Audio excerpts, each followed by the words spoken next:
What is up, everybody? Welcome back to the Lucky Titan podcast. And today I have a really fun guest to bring on with you today. And it's actually two guests. So while I was at PodFest, a couple months ago, I had somebody pull Tony up to me. His name's Tony DiLorenzo. And they're like, Josh, you've got to meet this guy. And usually when people tell me that, they're like, hey, I want you to pitch this guy or sell this guy. And honestly, when I met Tony, it was a complete different experience, because what Tony did is he just started providing me value, and we started talking back and forth. You know, he's one of the top podcasters in the relationship space. His podcast with he and his wife. And once I found out who Elisa was, I realized it's both of theirs. They are both actively involved in their business side, but both of these two have an incredible show called One Extraordinary Marriage. And today we're going to actually be talking about their business model, being coaches in a very highly competitive industry, but also where they're talking about intimacy, which is a very hard thing to talk about just from a personal level, but also from a marketing perspective. It gets very, very difficult to discuss these things without getting blocked and whatnot. So we deep dive into having a really, what I would say, almost highly potent but controversial brand without getting shut down. But they're also going to deep dive into how to run a business as a married couple. And I was so honored to be able to sit down with these two. So today our episode is actually sponsored by Repurpose House. Now, those of you who have heard me before, I talk about these guys all the time, because Repurpose House is an incredible group where what they'll do is they will take any piece of video that you give them. So let's just say you did a TEDx talk, or you got to speak on stage, you got this B-roll, or you have a great podcast episode. You send it off to them and they'll chop up that content. They'll brand it to you and they'll distribute it across social media channels for you. It is an incredible service, and I recommend you guys all go check it out. So if you head over to repurposehouse.com/Titan, you'll be able to get a special code to get you right to the front of the line to meet with some of their team. So I hope all of you take that opportunity to go meet them, see how they can help you with your business strategy and your content strategy. And once again, that link is just repurposehouse.com/Titan.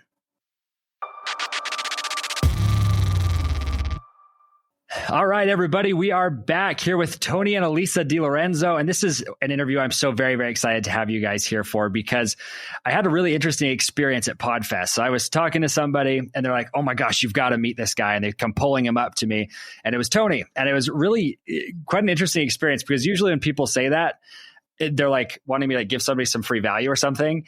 But Tony came up and just started laying fire for me. It was just so awesome. And so he and Elisa, now that I got to meet Elisa finally, it was just so good to hear, honestly, her side of the story as well. And I wanted to bring them on because these two have such an awesome business model I want to show you. But secondly, they have one of the top podcasts in the relationship sector, which is One Extraordinary Marriage. Correct, guys? I'm not messing up your podcast? Is it?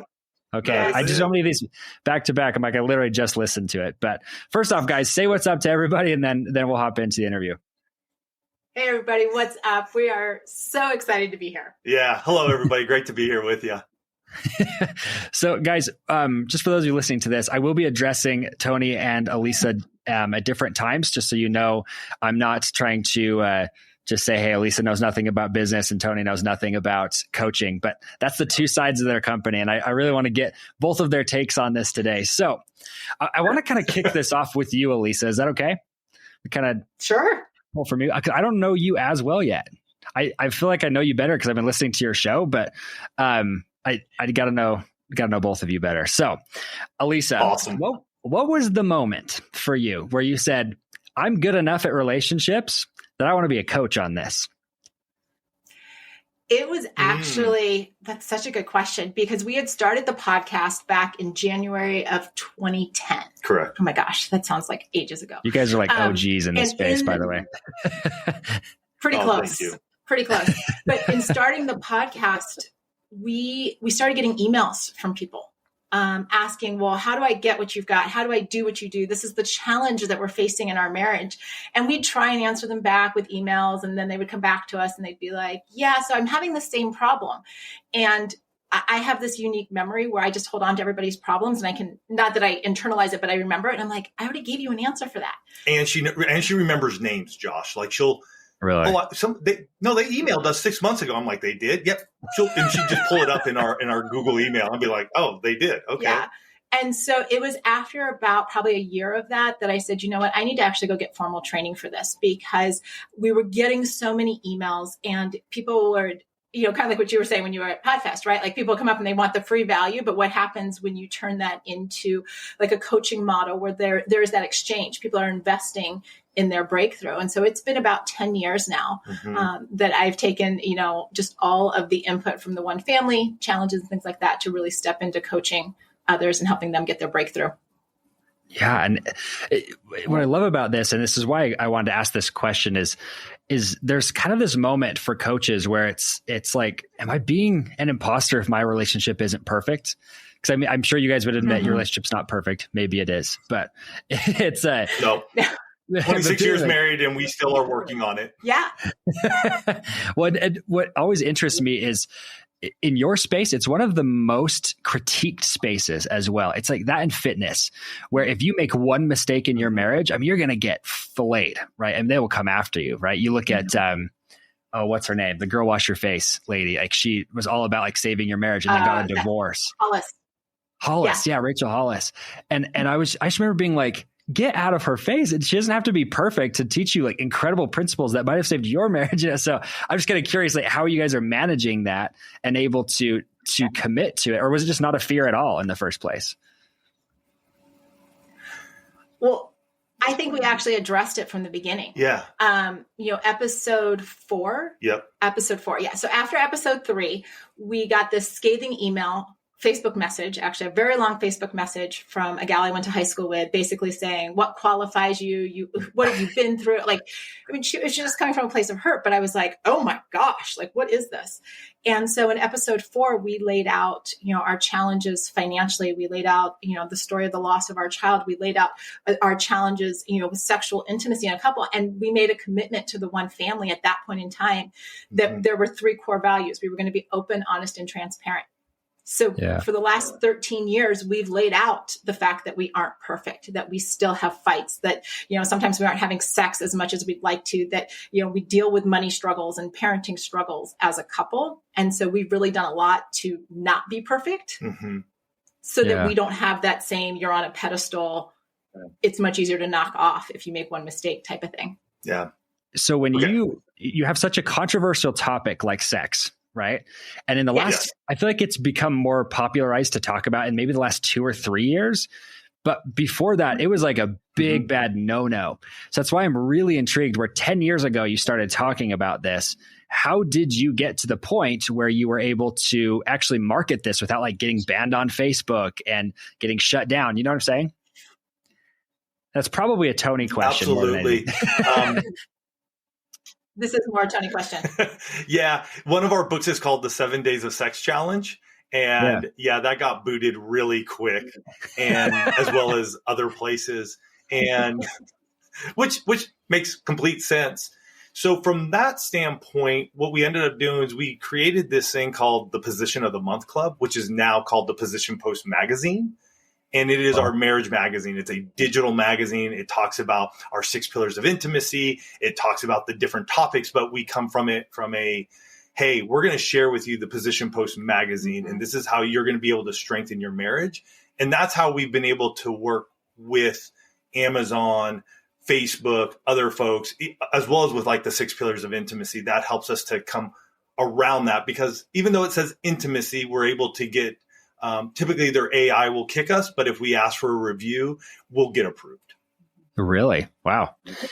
Because I've always been really curious about that, because I know as a business model in and of itself, that can be really dangerous. I mean, saying the wrong word, I can't even say a few words on this podcast without them shutting it down. And especially nowadays, I'm like, man, I don't know how you guys can navigate that so well. So you're basically just disputing it and saying, hey, we're not pornographic material. We're not, hurtful material, correct? And that's how you're doing it.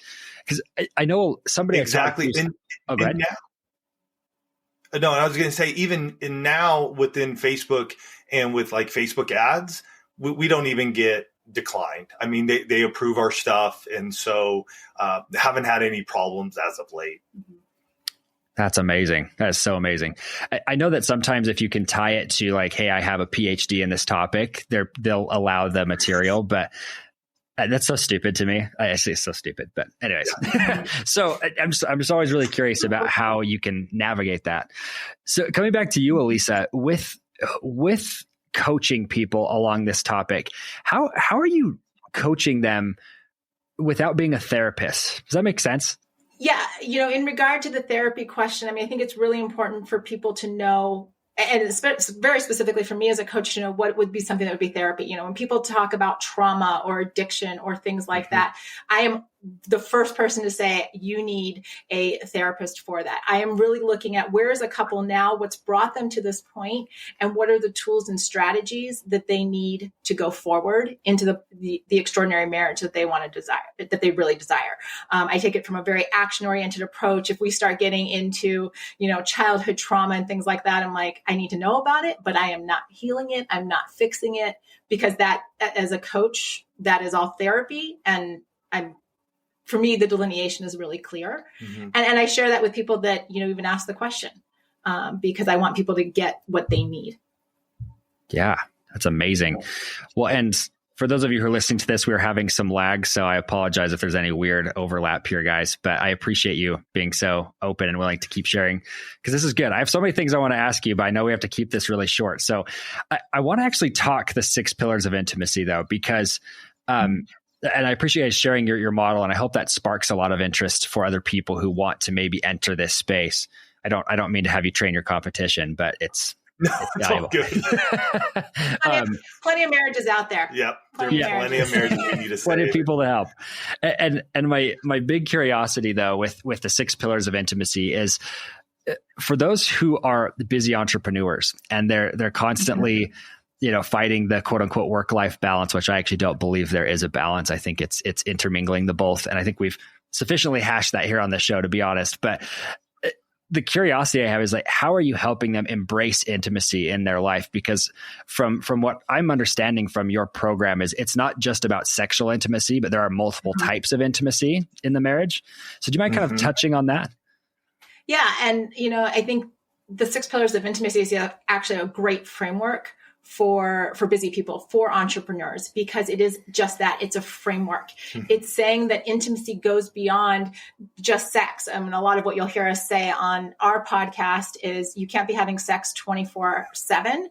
Right. So you better be able to develop other forms of intimacy to have a healthy marriage. Right. And so the framework encompasses 6 different intimacies. The first being emotional intimacy, and that's the communication. We refer to it as the workhorse of the intimacies, because how do you develop closeness and connection? Through the words that you speak, through your body language, and through your tonation. Yeah. And then from there we go physical intimacy, financial intimacy, recreational intimacy, spiritual intimacy, and sexual intimacy. And so those round out the 6. And intimacy in itself, Josh, that we tell people all the time, our society has turned that word into sex. And really, intimacy, all it means is closeness and connection. Right. And so how are you getting close and connected to your spouse? If you're an entrepreneur, if you're working together, how are you taking each of those pillars and how are you using them to get close and connected? Because us, like you, agree that work-life balance, there's an alignment we can have, but to say balance, sometimes the scale, if you're looking at a scale, it can get a little wonky. Yeah. Well, I think if you look at it like a scale, you're always going to feel like you're failing on one side, and it's just not how it is. And I bet the people listening to this, just out of curiosity, because you two are in business together as business partners and as life partners, I mean, emotionally, we all know this, like, in order to want to have sex with somebody, you want to be emotionally connected first, right? Especially in a marriage. And if you just had a really stressful day in the business where you had to actually have a candid conversation about finances or something, how are you then able to say, okay, now we're going to go have sex without it being a begrudging opportunity? You know what I'm saying? Do you want to answer that? You want me to answer that? I'll let you start and then I'll share. I intentionally open that up because I want to see who spoke first here. So go ahead, Elisa.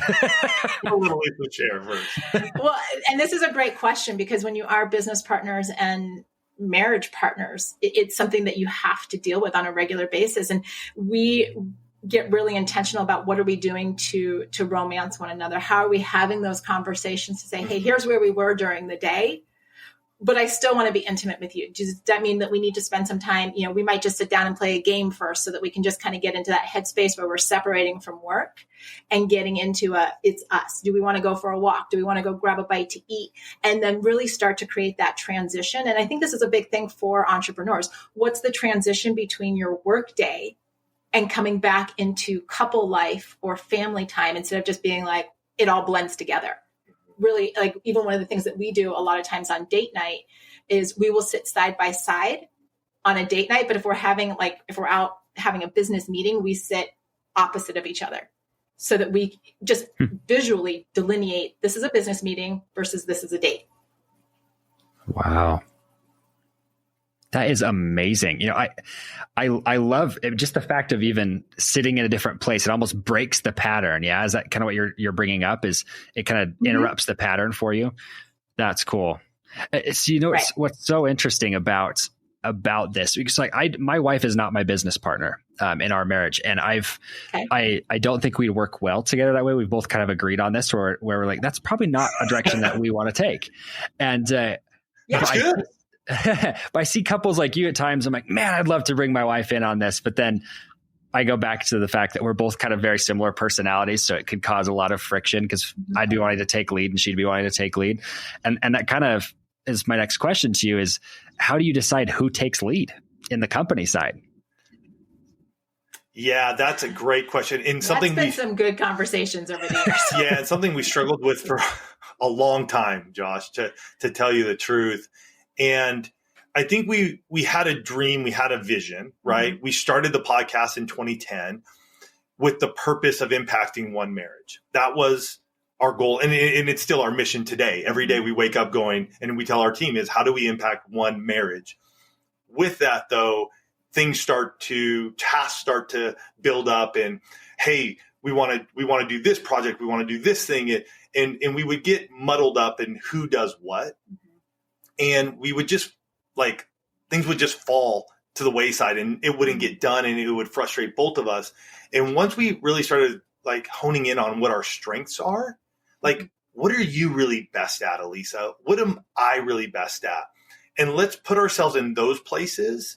And we still can intermingle and intertwine. Obviously, it's our business. We do this together. But Elisa's the coach here at One Extraordinary Marriage. Why? Because that's where she is strong. I handle operations, marketing, back end. Why? Because that's where I am strong. And it worked for us because we got really clear. And so when we do have a project, if we're working on something, it's like, okay, these are on your plate to do. Put it in wherever we got to put it in, base camp or whatever. Finish up your task. I'll be working on my task here so we can get the project done and then bring the team around us as well. Mm-hmm. Oh, that's amazing. Well, and for those of you who are listening to this, Tony and Elisa did not ask me to promote this at all. So this is just me just throwing this out there because I think it's freaking amazing what they're doing. And I have some questions on this, so I want to bring it up. Is they have this retreat for couples where they bring couples in, they help them work on their marriage in somewhere amazing like Cancun or something, right? And you guys are doing your first one in Cancun, yes? Here in April? Yes. 2023? Yes, this year. So my curiosity with this is, did planning an event yourselves add an additional stress onto your marriage and your business relationship? Yes. Anytime we do something new, and I think that would. Yes. And here's why. I am vision, Josh. I'm dreaming. I'm dreaming. I'm like, let's do something for the one family. Let's do something fun. I want to just celebrate these people. And I want us to go have fun too. So I'm big picture. I'm dreaming. I'm like, let's go do this. I'll get the copy written up. I'll get all this stuff. And Elisa goes, well, what are we doing? What's the schedule going to be like? How are people going to get there? How are they going to eat? What are the gifts we're giving them? Like Elisa's going down all the details. I'm like, I don't care. Like, let's just get to Cancun. And so, yes, it causes that tension. But once we're both on board, we get right into our lanes and we start working and we start putting those tasks down, what needs to happen.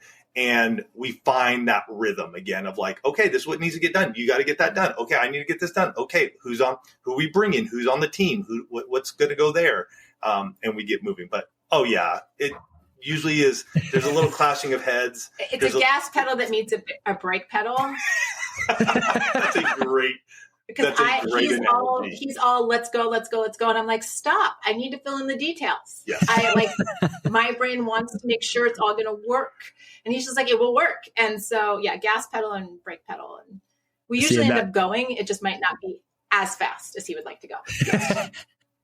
Elisa, this is actually a question for you when it comes to running a retreat, and bringing together couples to discuss relationships in a retreat setting. Do you feel like there's going to be more power in that physical proximity being with each other? But I'm kind of curious if you don't mind speaking to the value of working on your relationship with other couples. Yeah, it's one of those things where, and we realized this, very much so during 2020, kind of when the world shut down, and we were still doing everything with One Extraordinary Marriage. And we had actually launched a community at that point in time that we called Intimacy. And one of the things we realized that when you bring people together, when people have an opportunity to talk about their marriage and to be around other people that are also excited about doing marriage well, that positive energy becomes contagious. And you can get into this place of having community of other like-minded people. And it's something that's sorely missing in the marriage space. We are inundated with messages about divorce, about marriages failing. And so to be able to be around other people who are like, you know what?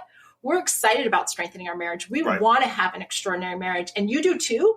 Oh my gosh, let's be friends. And what we saw in 2020 when it had to be virtual was people networked across the country, and then they would get together as the world opened back up. Yeah. And so now we've got these couples, there's going to be 25 couples in Cancun, and these people are excited to meet other people who are excited about marriage, to do marriage and do life with.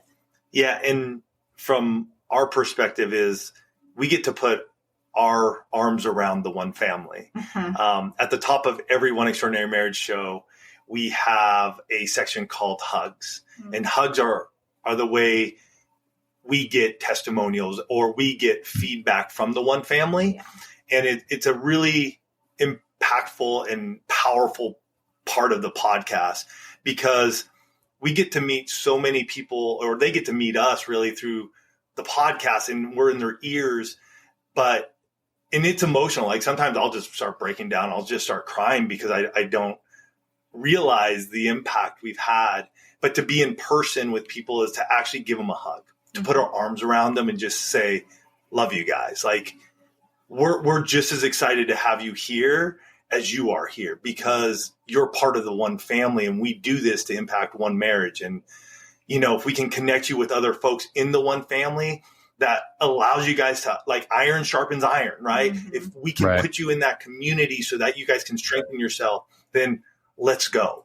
So I love them. I'm glad we're doing them again. We did a couple one-day conferences prior to everything shutting down, and those were really impactful as well. And we're just getting back into that because we really believe it's important for couples to see other couples, no matter where they are in their marriage journey.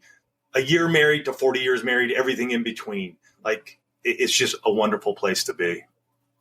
Yeah, incredible. That's absolutely incredible.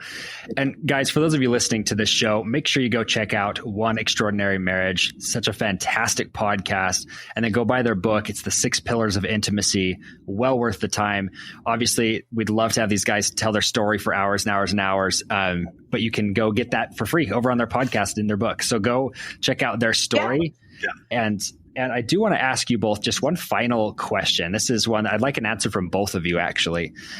If you could each give us one action step that the spouse relating to your gender, that spouse, what they could do in a marriage to help it make it be more of a successful marriage today, how could they do that? Mine is going to be the power of your words. What are the words you're speaking over your wife? I heard very clearly many years ago to speak the word beautiful over Elisa, even at a time when she didn't see herself as beautiful. And when you listen to the opening of our podcast, I read it every week. And there's a section in there that says, I'm Tony DeLorenzo with my beautiful wife, Elisa. And the power of your words, you may not see it right now, and yet you continue to do it, you'll see something begin to change. And I've been able to see it, and many in the One family have been able to see it in their marriages as well. Yeah, because what he doesn't tell you right there is that the word beautiful isn't actually in that reading. He's added it in, and it's been in there for probably 10 years now.